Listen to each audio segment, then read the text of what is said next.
কাশ্মীরে জঙ্গি হামলায় মৃত্যু পুরুলিয়ার এক ব্যক্তির, শোকের ছায়া এলাকা জুড়ে। কাশ্মীরে জঙ্গি হানায় নিহতদের তালিকায় ঝালদা শহরের বাসিন্দা মনীষ রঞ্জন মিশ্রাও রয়েছেন। শহরের ৫ নম্বর ওয়ার্ডের পুরনো বাগমুন্ডি রোড এলাকার বাসিন্দা। কেন্দ্রীয় সরকারের স্বরাষ্ট্র মন্ত্রকের অধীনে গোয়েন্দা বিভাগের আধিকারিক হিসেবে হায়দ্রাবাদে কর্মরত ছিলেন। ৩ ভাই, মনীষ বড় ছিলেন। তার বাবা মঙ্গলেশ মিশ্রা ঝালদা হিন্দি হাই স্কুলের প্রধান শিক্ষক ছিলেন। কয়েক বছর আগে অবসর নিয়েছেন। ঘটনার খবর চাউর হতেই বুধবার সকাল থেকে পড়শিদের অনেকে ভিড় জমিয়েছেন মনীষদের বাড়িতে। মনীষের ভাই বিনীত বলেন, কাল বিকেলেই খবরটা পায়। তাদের কাশ্মীর থেকে বৈষ্ণব দেবী মন্দিরে যাওয়ার কথা ছিল। আমরাও ঘর থেকে সেখানে যাওয়ার উদ্দেশ্যে বেরিয়েছিলাম। পথে খবর পেয়ে ফিরে আসি। শোকে মুহ্যমান মনীষের বাবা মা, কান্নায় ভেঙে পড়েছেন তারা। আমি ছেলেটাকে মানুষ করেছিলি, কলে খেলাইছিলি, আর ছেলেটা মারা গেল। মন মেজাজ আমার ভালো নাই, কিন্তু জিনিস আছে এটা যেমন মারে গিয়ে সেই যেমন অ্যাকশন নেই মোদী সরকার, এটাই হইল আমার বলবার কথা। নিউজ পেলাম যে দাদা গেছিল ঘুরতে, ওখানে খবরে মোদি ফোন করে জানালেন যে উনি নেই।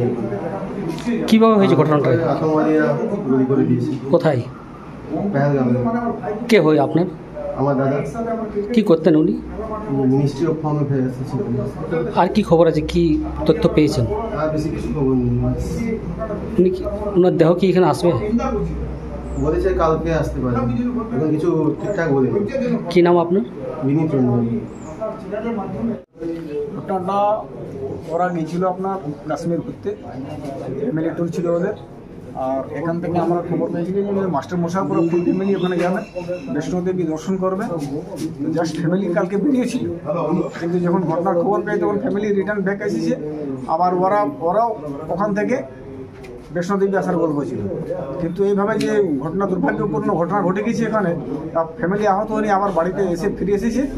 আমার দেখা যায় যে আগামী এবার কি হচ্ছে, আমরা অপেক্ষা করছি যে ওনার পার্থ শরীর মানে এখানে পৌঁছাবে, তারপর আমাদের যা করণীয়, ফ্যামিলি করণীয় সেটা ওরা করবে। ওরা কি চাইছেন এখন? আমরা চাইছি যে জাস্টিস। এই ধরনের মরণ করণ যদি টুরিস্ট প্লেসে মানুষ যাচ্ছে আর এই টেররিস্টের এটাকে যদি মারা যাচ্ছে, তা পরিবারের ক্ষতি, দেশের ক্ষতি।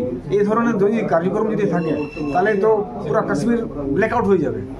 কি করবেন আপনার? টুরিস্ট যাতে বন্ধ হয়ে যাবে।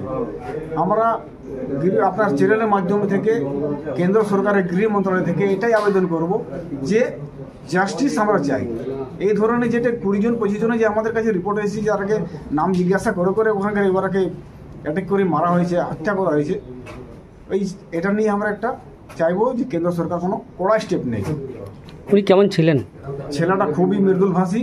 ওর মতন ছেলে আমি নিজের জীবনে এখনও আমার পাইনি। আমি খেলার মাঠে আমাদের সঙ্গে দেখা যেত, এত নরম ছেলে, এত সরল ছেলে, তার মনে কোনো ভেদাভেদ কিছু ছিল না। মানে জাস্ট লাইক একটা গড, ছেলেটা গড ছিল, গড। সবসময় মুখে হাসি ছিল তার। কি করতেন উনি? উনি তো সরকারি ডিপার্টমেন্টে ছিলেন, সেটা আর বলে এখন কোনো লাভ নেই, সেটা তো উনি চলেই গেলেন, তো আর কি করবেন। কি নাম আপনার? আমার নাম আদিত্য শর্মা।